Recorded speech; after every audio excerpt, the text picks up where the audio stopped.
Hello students, हम लोग करने वाले हैं class 12 chemistry third chapter that is electrochemistry. और हमारा आज का टॉपिक रहने वाला है product of electrolysis. Electrolysis process के क्या प्रोडक्ट्स होंगे।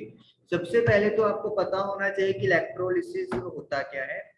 इलेक्ट्रोलिसिस अगर हम लोग सिंपल बात करें, आपके पास सपोज करो दो इलेक्ट्रोड्स हैं। दिस इज लेट मी से first electrode, this is let me से सेकंड इलेक्ट्रोड। और यहाँ पे आपने एक इलेक्ट्रोलाइट का सॉल्यूशन पुट किया हुआ है। आपने इन इलेक्ट्रोड्स को एक बैटरी या सेल के थ्रू कनेक्ट किया हुआ है, लेट मी से लाइक दिस। तो जो आपने एंड नेगेटिव के साथ कनेक्ट किया हुआ है उसे अपा बोलते हैं कैथोड, और जो बैटरी या सेल के पॉजिटिव एंड से कनेक्टेड है वो बोलते हैं अपन उसे एनोड। तो positive terminal is called anode, यानी कि इस इलेक्ट्रोड पे पॉजिटिव चार्ज आ गया, और negative terminal is called cathode, यानी कि इस इलेक्ट्रोड पे नेगेटिव चार्ज आ गया। तो ये चीज हो गई एक। तो दूसरा, जो पॉजिटिव चार्ज है वो नेगेटिव को अट्रैक्ट करेगा। तो इसका मतलब क्या है, एनोड की तरफ कौन मूव करेगा, एनाइंस, जिनके ऊपर नेगेटिव चार्ज होता है। और कैथोड के ऊपर कौन मूव करेगा, कैटाइंस, जिनके ऊपर पॉजिटिव चार्ज होता है। तो ये दो बातें हो गई। अब हम लोग चलते हैं टॉपिक पे, जो आप लोगों को मतलब पॉइंट वाइज पॉइंट मैं आपको बताऊंगा। फर्स्ट पॉइंट जो आपको याद रखना है कि जो इलेक्ट्रोलाइसिस के प्रोडक्ट होते हैं वो किस किस पे डिपेंड करते हैं। तो ये डिपेंड करते हैं, फर्स्ट है nature of material,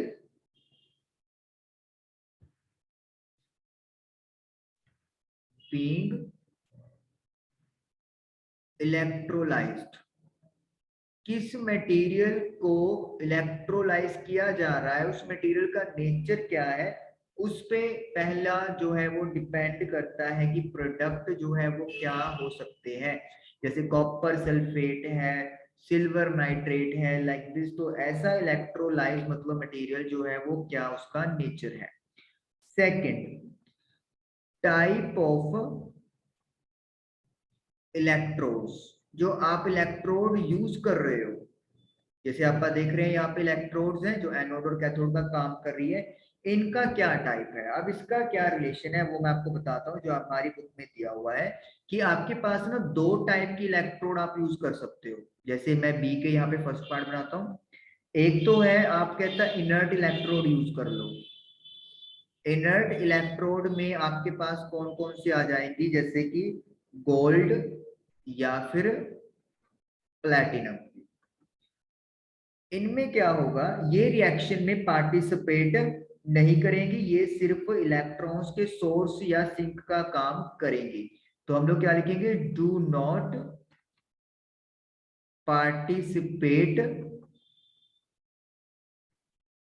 in the chemical reaction,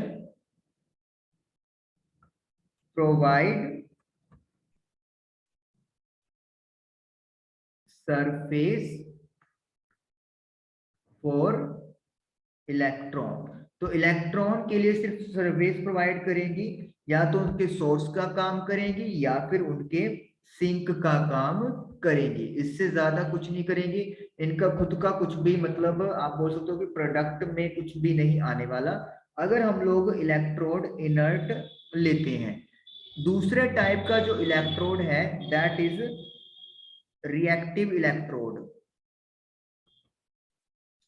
तो आप लोग आइडिया लगा ही सकते हो कि अगर इनर्ट नॉन रिएक्टिव है तो रिएक्टिव क्या होगा, ये रिएक्शन में पार्टिसिपेट करेगा, और जो मतलब आपके प्रोडक्ट्स होंगे वो इस पे भी डिपेंड करेंगे। तो हम लोग यहाँ पे क्या लिखेंगे, participate in the chemical reaction and product will be different. तो रिएक्शन में पार्टिसिपेट करेंगे तो ऑटोमेटिकली है जो प्रोडक्ट्स बनेंगे वो भी डिफरेंट बनेंगे। तो अभी तक हम लोगों ने देखा है कि इलेक्ट्रोलिसिस के प्रोडक्ट मटेरियल किसको इलेक्ट्रोलाइज किया जा रहा है और कैसी इलेक्ट्रोड यूज की जा रही है, इनर्ट है या फिर रिएक्टिव है। इनर्ट सिर्फ आप लोग इलेक्ट्रॉन के लिए सरफेस प्रोवाइड करेंगे, लेकिन जो रिएक्टिव है वो रिएक्शन में भी पार्टिसिपेट करेंगे और प्रोडक्ट्स जो है वो इनर्ट इलेक्ट्रोड वाले से डिफरेंट होंगे। चलिए अब करते हैं आगे बात, ये कहानी जारी रहेगी हमारी। यहाँ पे जो कुछ चीजें मैं यहाँ पे लिख देता हूँ जो जरूरी है। एनोड मतलब बैटरी का पॉजिटिव टर्मिनल, और अट्रैक्ट करेगा ये एनाइंस यानी कि नेगेटिव को। कैथोड मीन्स नेगेटिव इलेक्ट्रोड या फिर जो बैटरी के नेगेटिव टर्मिनल के साथ कनेक्ट है, and it will attract cations जिसके ऊपर पॉजिटिव चार्ज होता है। ओके, तो उसके बाद सेकंड पॉइंट हम लोग जो लिखने वाले हैं, सेकंड पॉइंट क्या लिखेंगे, तो फर्स्ट पॉइंट होगा कि डिपेंडेंसी। ओके, नेक्स्ट जो डिपेंडेंसी करता है कि different oxidising and reducing species present in the electrolytic cell and their standard electrode potentials। तो जो आपके पास इलेक्ट्रोलिसिस के प्रोडक्ट हैं वो इस चीज पे भी डिपेंड करते हैं कि कौन कौन से स्पीसीज हैं जो ऑक्सीडाइज होंगे या रिड्यूस होंगे, जो भी आपने सेल के अंदर लिए हैं, और उनका स्टैंडर्ड इलेक्ट्रोड पोटेंशियल क्या है, इस चीज के ऊपर भी डिपेंड करता है। तो ये चीज आपको खैर एग्जांपल से क्लियर हो जाएगी जब हम लोग सोडियम क्लोराइड के एक्वस सॉल्यूशन का इलेक्ट्रोलिसिस करेंगे। ओके, थर्ड पॉइंट ये है।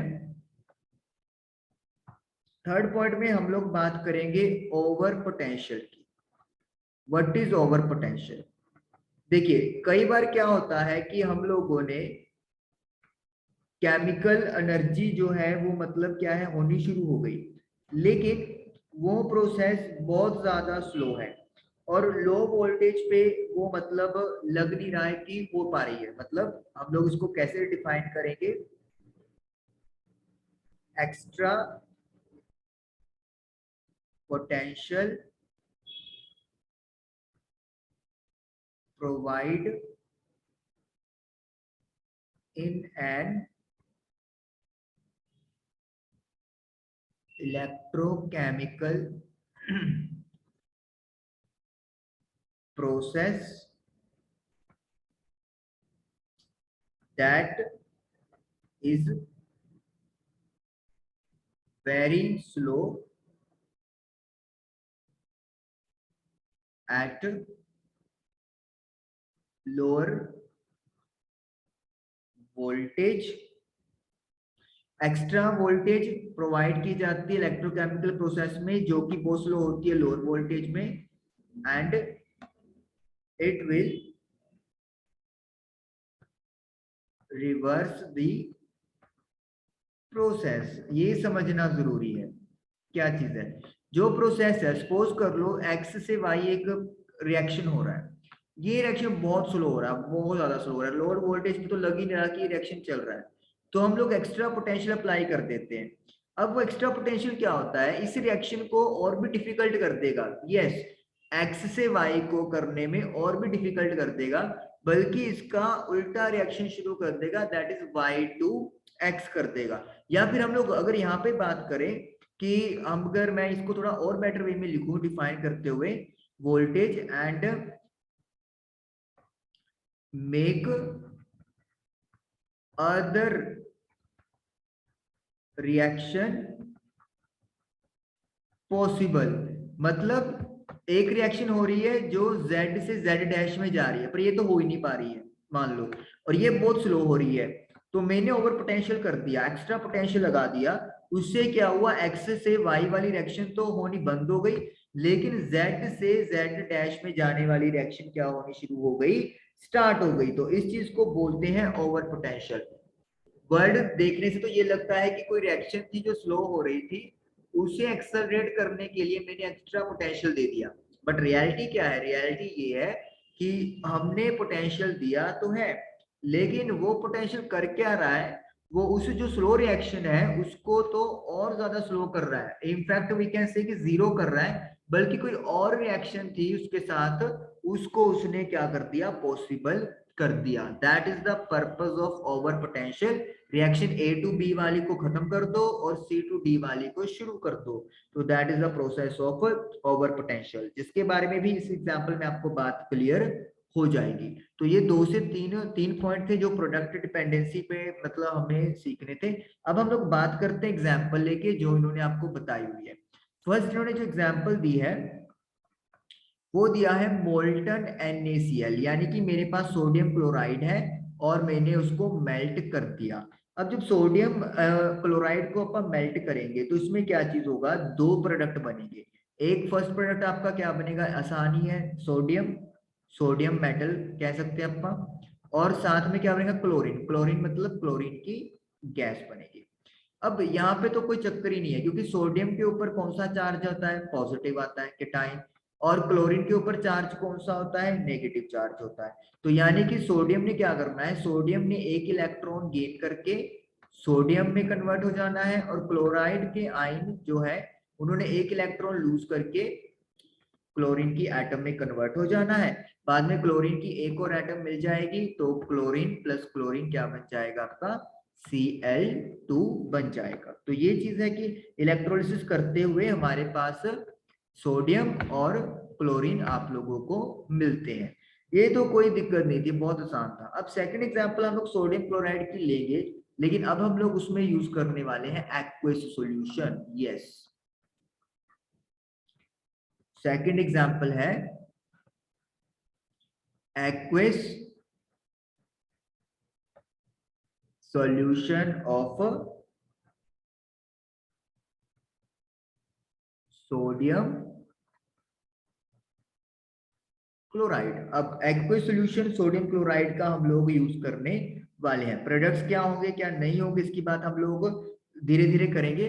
पहले अपन डिफाइन करते हैं कि कौन कौन से कैटाइंस और एनाइंस पॉसिबल है। एक्विस मतलब वाटर H2O, और सोडियम क्लोराइड का मतलब हो गया है NaCl। एक्विस का हालांकि मतलब ये होता है कि वो चीज सॉलिड थी जो आप लोगों ने वाटर के अंदर घोल दी है, तो वो एक्विस सॉल्यूशन बन गया। अब देखिए H2O जो ब्रेक होगा तो उसमें जो कैटायन और एनायन बनेंगे वो है H positive and OH negative, hydrogen के आयंस और हाइड्रोक्साइड के आयंस। अगर आप NaCl की बात करें तो यहाँ पे Na positive and Cl negative. जब अपन मोल्टन NaCl की बात कर रहे थे तब सिर्फ हमारे पास एक कैटायन था और एक एनायन था, तो कोई कंपटीशन ही नहीं था। लेकिन यहाँ पे क्या हो गया है, अगर आप पहले कैटायंस पे फोकस करें, दो टाइप के कैटायंस मुझे दिख रहे हैं, एक हाइड्रोजन का और एक सोडियम का।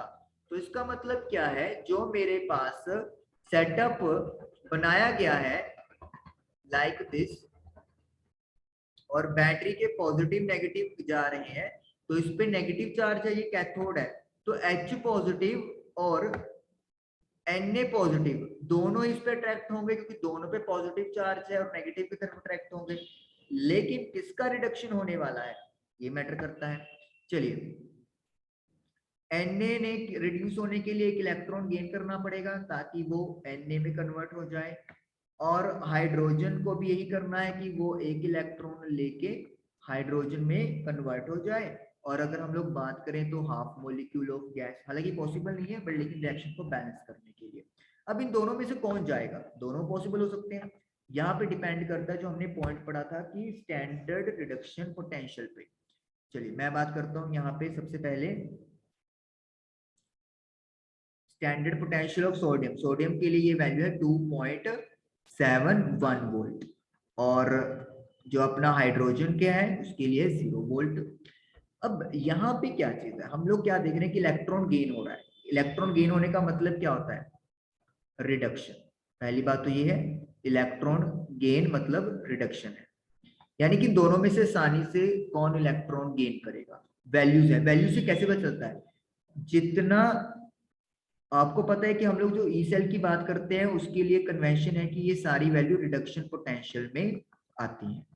तो जितना स्टैंडर्ड रिडक्शन पोटेंशियल ज्यादा होगा, अगर दो पॉजिटिव वैल्यूज हैं तो ज्यादा पॉजिटिव कौन है, दो नेगेटिव है तो कम नेगेटिव कौन है, एक नेगेटिव एक पॉजिटिव है तो पॉजिटिव। तो जितना ज्यादा स्टैंडर्ड रिडक्शन पोटेंशियल होगा उतना आसानी से रिडक्शन प्रोसेस होगा।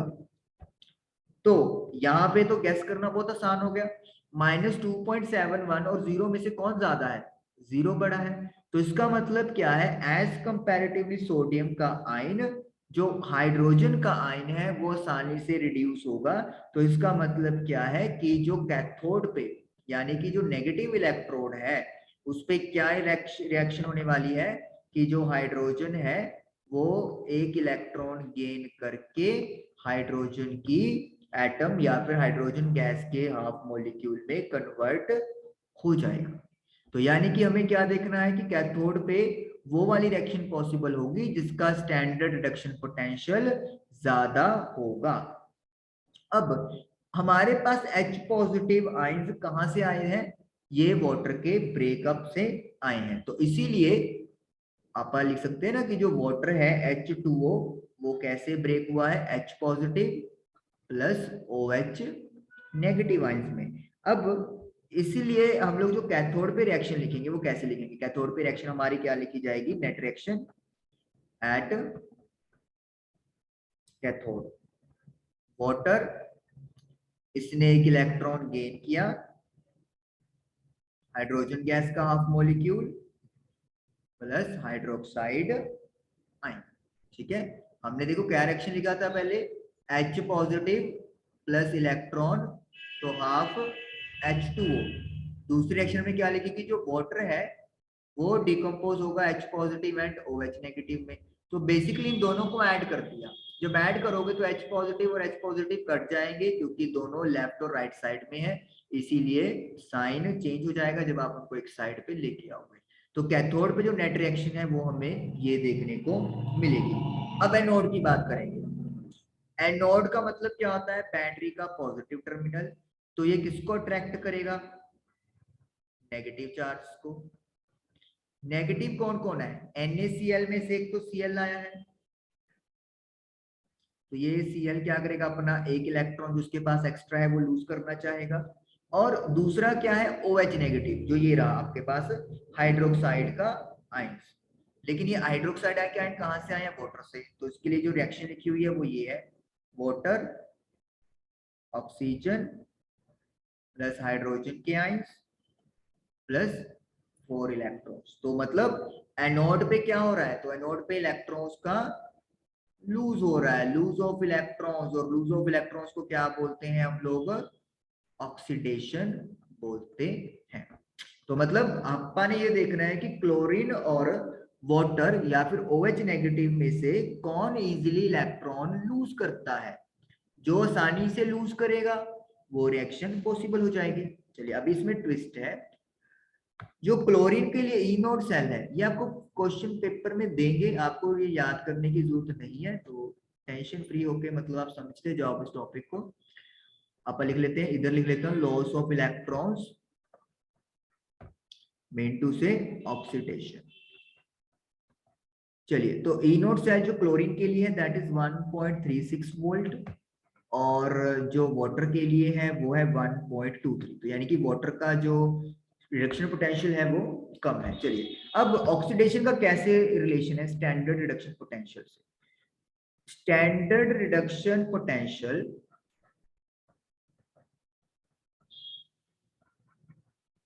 जितना ज्यादा होगा ऑक्सीडेशन होना उतना ही कम हो जाएगा। जाहिर सी बात है, अगर रिडक्शन पोटेंशियल ज्यादा है, अगर रिडक्शन होना आसान हो रहा है तो फिर ऑक्सीडेशन होना क्या हो जाएगा, कम हो जाएगा। तो इसका मतलब क्या है कि दोनों में से ऑक्सीडेशन किसका ज्यादा अच्छा हो रहा है, तो ज्यादा अच्छा तो क्या हो रहा है यहाँ पे वाटर वाले का, क्योंकि ऑक्सीडेशन सॉरी रिडक्शन पोटेंशियल कम है, तो कम है तो ऑक्सीडेशन ज्यादा होगा एज कंपैरेटिवली क्लोरीन के आयंस। लेकिन यहाँ पे जो आपको दिक्कत क्या आ रही है, यहाँ पे कंसेप्ट खुल गया है ओवर पोटेंशियल का। इसका मतलब क्या है कि जो वाटर वाला प्रोसेस है, ये वाली जो रिएक्शन है वो इतनी ज्यादा स्लो हो रही है कि हमें लग ही नहीं रहा कि रिएक्शन हो रहा है। तो हम लोग क्या कर रहे हैं कि हम लोगों ने ओवर पोटेंशियल अप्लाई कर दिया। अब ओवर पोटेंशियल अप्लाई होने से क्या हुआ, ये वाला रिएक्शन तो होना बंद हो गया, जैसे हमने बात की कि मेन रिएक्शन तो रुक जाएगा, लेकिन जो दूसरा रिएक्शन है वो यहाँ पे अगर हो जाएगा। देखा, होनी तो ये चाहिए थी, हो भी रही थी, प्रोसेस बहुत स्लो था। तो ओवर पोटेंशियल के कंसेप्ट ने क्या किया, इस रिएक्शन को बिल्कुल ही खत्म कर दिया, ये तो स्लो हो रहा है ना, तो हो ही ना। लेकिन दूसरा रिएक्शन उसने क्या कर दिया, स्टार्ट कर दिया। तो इसका मतलब क्या है, एनोड पे जो रिएक्शन है वो क्या देखने को मिलेगी कि जो क्लोरीन का आयन है वो क्या करेगा, इलेक्ट्रॉन लूज कर देगा। तो कैथोड पे आपको रिएक्शन मिल गया है, एनोड पे रिएक्शन मिल गया है। ओके, हमारे पास क्या है कि जो नेक्स्ट चलते हैं अपन, अगर अपन बात करें तो मेन क्या चीज था कि NaCl था, एक्वेस था यानी कि वाटर। तो मेन क्या था आपके पास, सोडियम के आयंस प्लस क्लोरीन के आयंस। तो जो नेट रिएक्शन है अब वो क्या बने, इसका left side that is NaCl plus. Okay, cathode वाले का H2O प्लस E, यानी कि वाटर प्लस एक इलेक्ट्रॉन गेन। एनोड पे Cl negative that is chlorine का आयन, एरो। क्या क्या प्रोडक्ट आ रहे हैं, Na plus Cl negative. Okay, इसका half H2O plus OH negative,